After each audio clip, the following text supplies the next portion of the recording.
안녕하세요. 지혜 한 줄기입니다.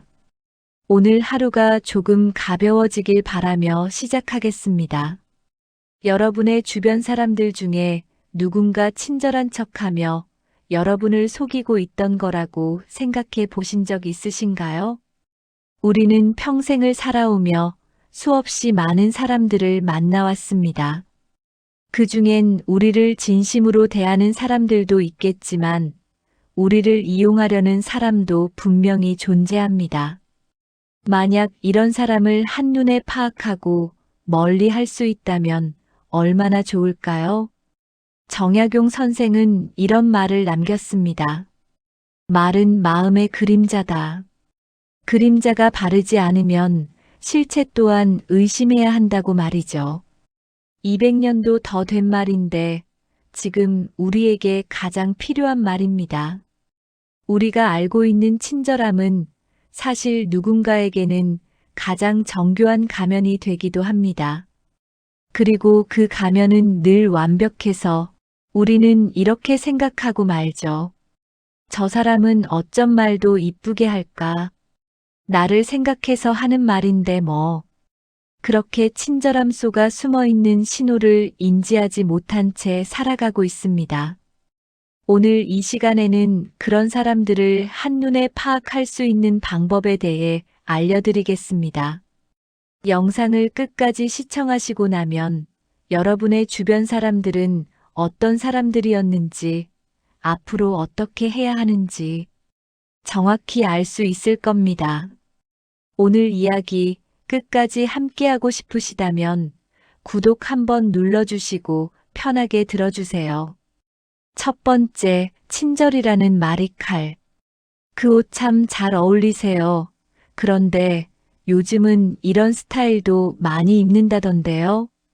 이 한 문장 안에 친절과 칼날이 동시에 들어있다는 걸 눈치채셨나요?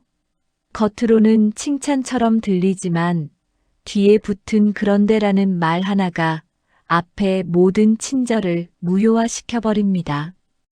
이런 말들은 우리에게 혼란을 가져다 줍니다. 칭찬받은 건지 지적받은 건지 알 수 없으니까요.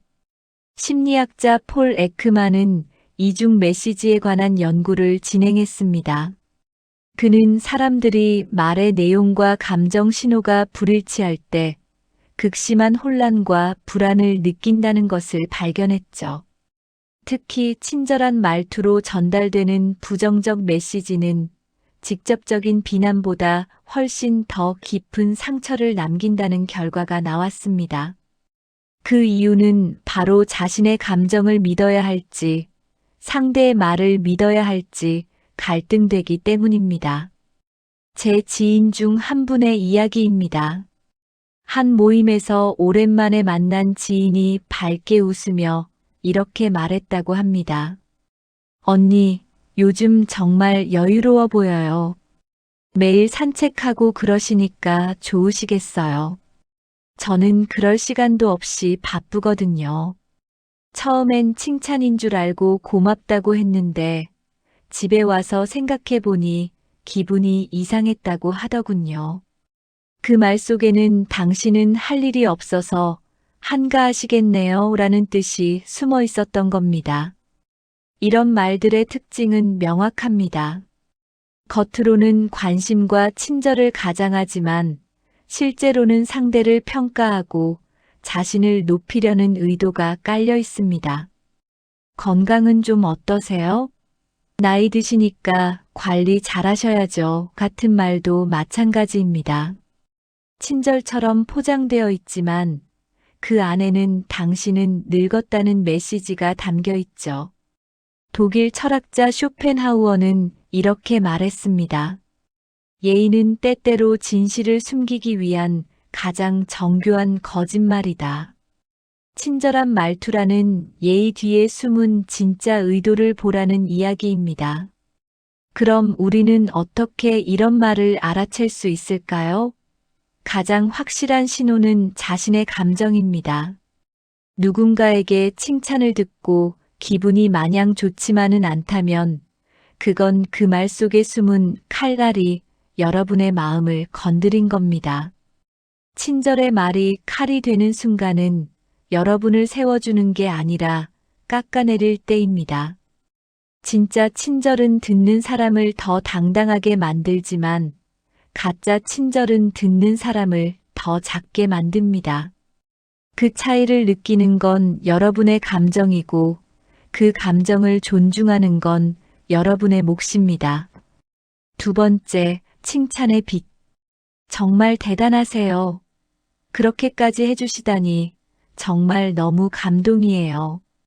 이런 칭찬을 들으면 기분이 좋아야 정상입니다. 그런데 이상하게도 어떤 칭찬은 듣고 나면 부담스럽습니다. 마치 무언가를 빚진 것 같은 기분이 들죠. 왜 그럴까요? 그건 그 칭찬이 진심이 아니라 거래의 시작이기 때문입니다. 미국의 사회심리학자 로버트 치알디니는 상호성의 법칙에 대해 연구했습니다. 사람들은 누군가에게 무언가를 받으면 반드시 갚아야 한다는 심리적 압박을 느낀다는 내용이었죠. 흥미로운 건 이 법칙이 칭찬에도 똑같이 적용된다는 겁니다. 과도한 칭찬을 받은 사람은 무의식적으로 빚을 졌다고 느끼고 그 빚을 갚기 위해 상대의 부탁을 거절하기 어려워진다는 연구 결과가 나왔습니다. 65세 한지연 씨의 이야기입니다. 동네 모임에서 알게 된 한 분이 유난히 자신을 칭찬했다고 합니다. 집안 정리를 정말 잘하시네요. 살림솜씨가 예술이에요. 요리도 진짜 맛있어요. 하면서 계속 치켜세웠죠. 처음엔 기분이 좋았는데 시간이 지나면서 그분이 조금씩 부탁을 하기 시작했답니다. 언니, 이번 주말에 우리 집에 손님이 오기로 했는데 음식 만드는 것 좀 도와주실 수 있으세요? 거절하기가 너무 어려웠다고 하더군요. 그렇게 칭찬받았는데 어떻게 안 도와줄 수 있겠냐는 생각이 들었대요. 이런 칭찬의 특징은 과도함에 있습니다. 진짜 칭찬은 구체적이고 적당합니다. 오늘 반찬이 정말 맛있네요. 정도면 충분한데 언니는 정말 요리 천재세요. 식당 차려도 되겠어요. 이렇게 맛있는 음식은 처음 먹어봐요. 이렇게 계속 쌓아 올리면 듣는 사람은 부담스러워집니다. 그리고 또 하나의 신호는 타이밍입니다.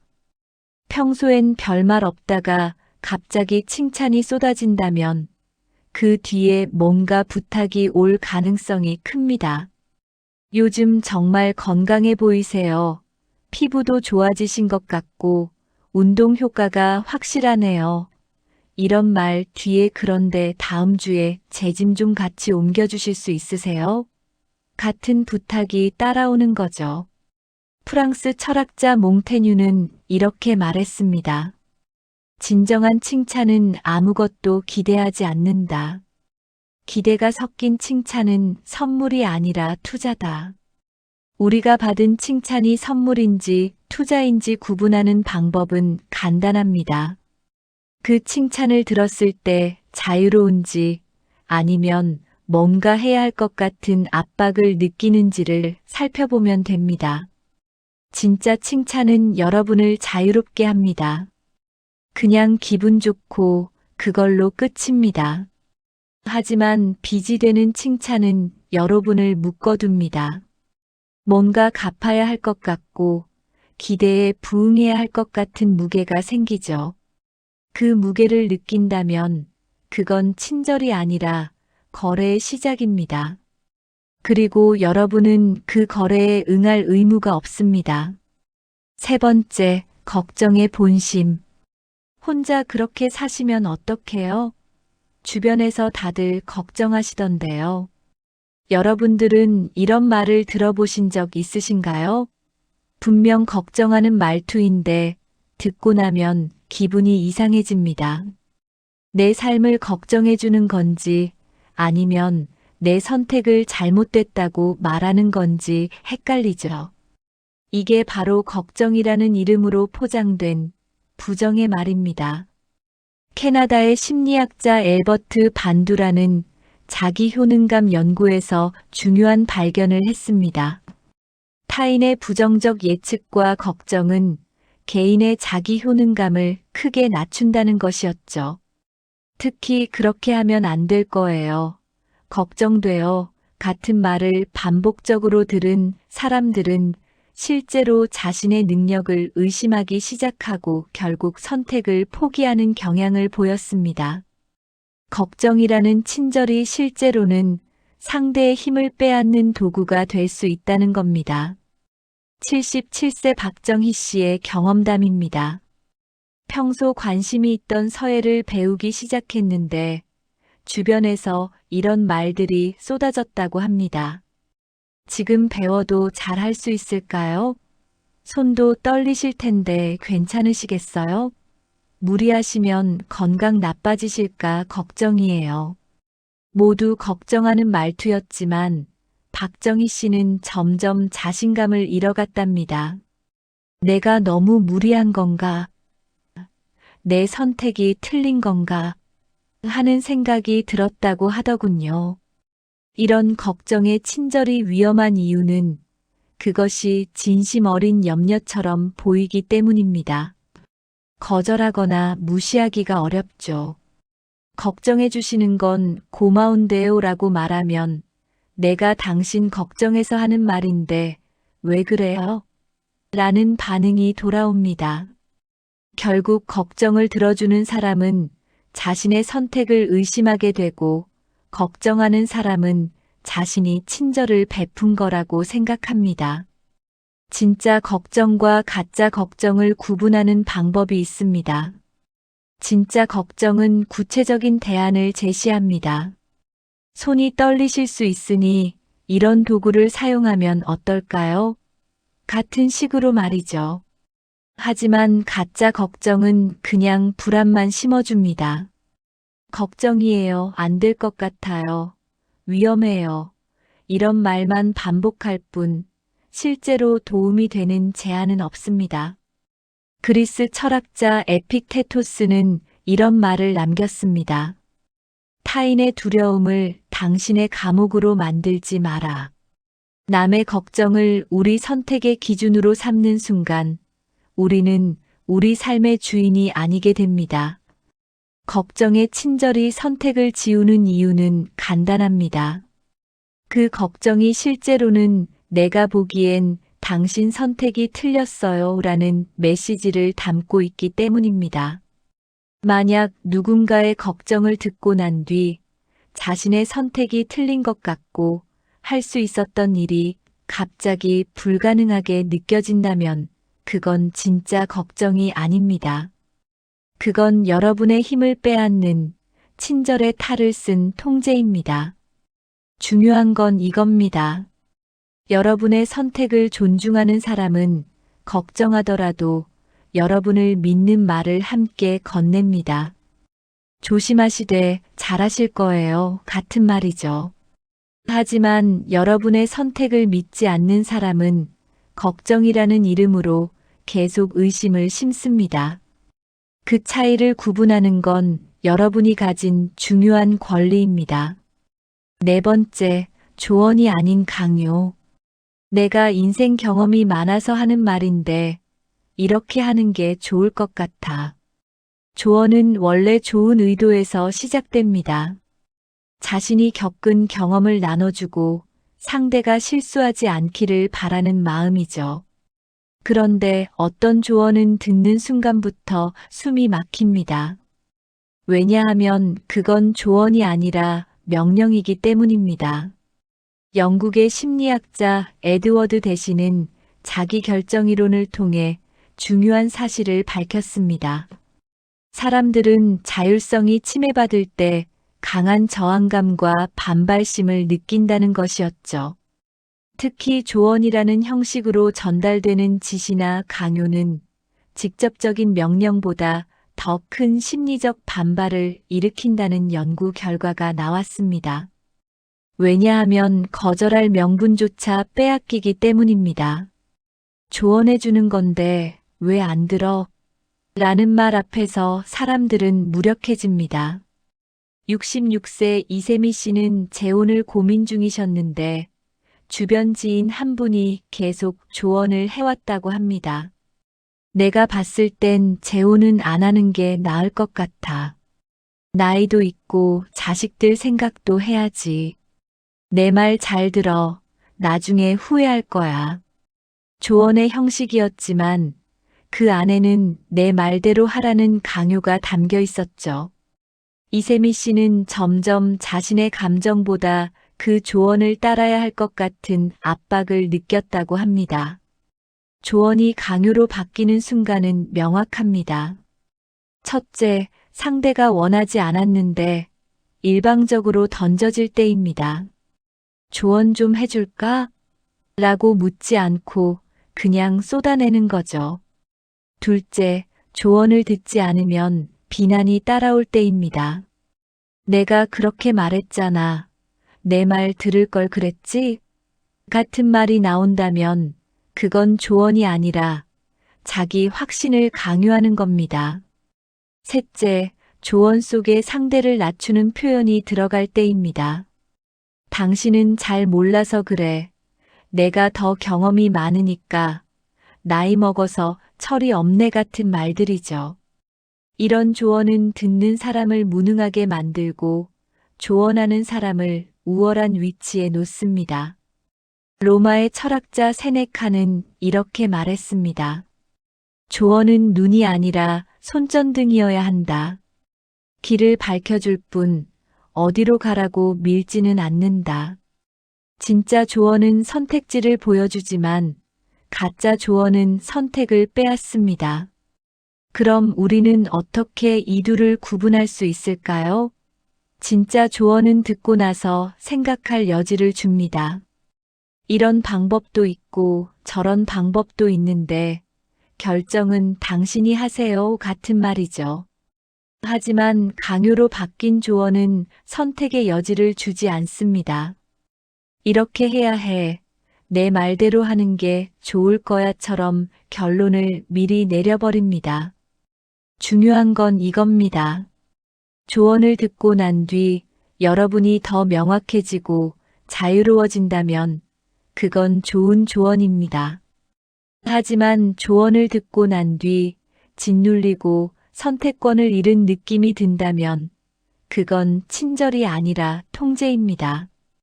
그리고 여러분은 누구의 조언을 들을지, 들은 조언을 어떻게 받아들일지 스스로 결정할 권리가 있습니다.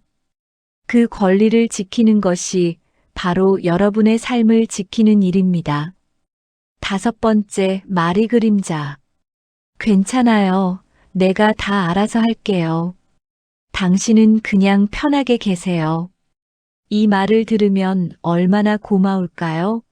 누군가 우리를 위해 모든 걸 해주겠다니 정말 친절한 사람이라고 생각할 것입니다. 그런데 시간이 지나면서 이상한 일이 생깁니다. 우리는 점점 무력해지고 그 사람 없이는 아무것도 못하는 사람이 된 것 같은 기분이 들죠.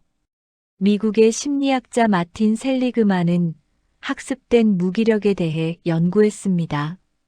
사람들에게 계속해서 선택권을 주지 않고 모든 것을 대신 해주면 그들은 점차 스스로 결정하고 행동하는 능력을 잃어간다는 내용이었죠.